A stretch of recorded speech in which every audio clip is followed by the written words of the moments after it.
Ladies and gentlemen, this just happened.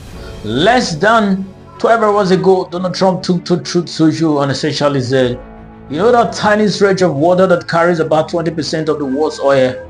Yes, we are shutting it down. Not with a meeting, not with a press conference, not with diplomacy, a post. According to him, the United States Navy would begin blocking all ships trying to enter or leave the Strait of Hormuz effective immediately. His words, not mine.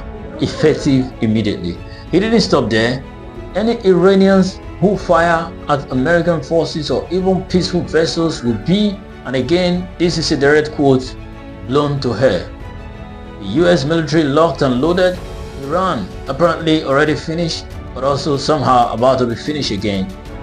So just to summarize, the President of the United States has declared a naval blockade on the most important oil artery on earth via social media minutes after failed peace talks.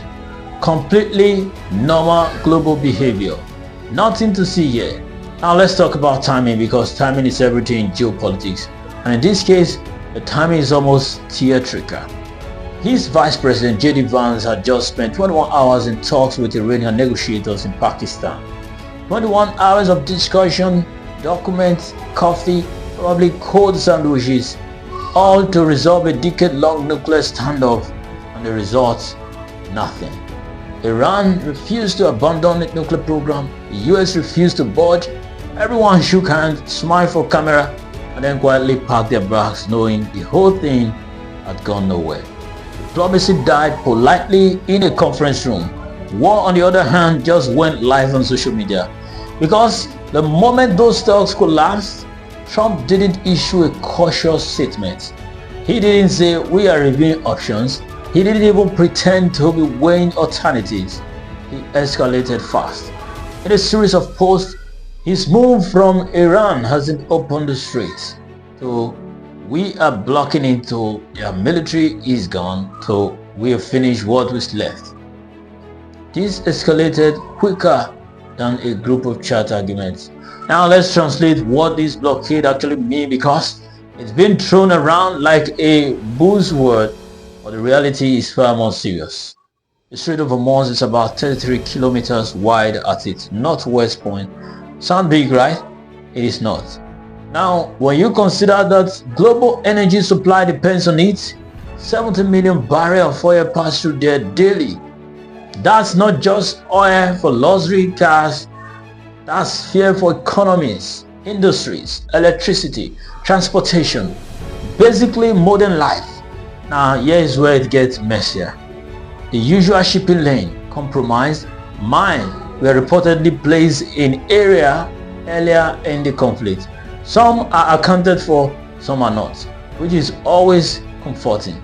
Noting that nothing says safe passage like floating explosive with unknown location. So ships had already been routing closer to Iranian controlled waters, which conveniently allow Iran to act like a toll gate operator on one of the world's most critical highways. Pay the fee, pass through. Don't pay, well, good luck. Now, enter Trump's blockade. What he's essentially done is create a situation where if a ship paid Iran, it's now a target for the US Navy. If it didn't pay Iran, it may not have been able to pass safely in the first place. And if it tries to move now, it's navigating a militarized choke point with two hostile powers watching every move. In other words, every ship is now in a lose-lose situation. It's like being told, if you go left, you're in trouble. If you go right, you're in trouble.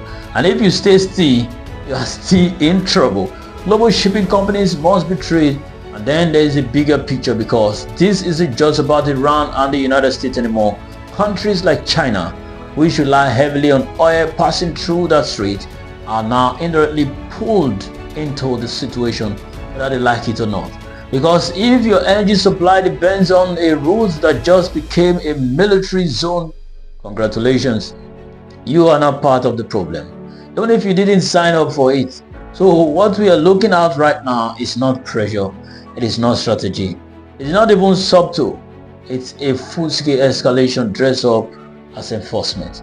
A blockade in one of the most sensitive regions in the world, announced instantly, enforced aggressively, and backed by threats that sounds less like policy and more like a movie script. And the most striking part is it didn't build up over weeks. It happened in under an hour. Diplomacy took 21 hours to fail. Escalation took minutes to begin. The world now gets to deal with the consequences of that imbalance. I rest my case on this one. Thank you for joining on this beautiful analysis. If you like analysis such as this, do well to subscribe or follow my page for more details. And don't forget to like this video. Join me in the next analysis. I remain yours truly, Joseph Simon Iguanre, aka Jojo Namaniat. It has been the Global Brief Engine.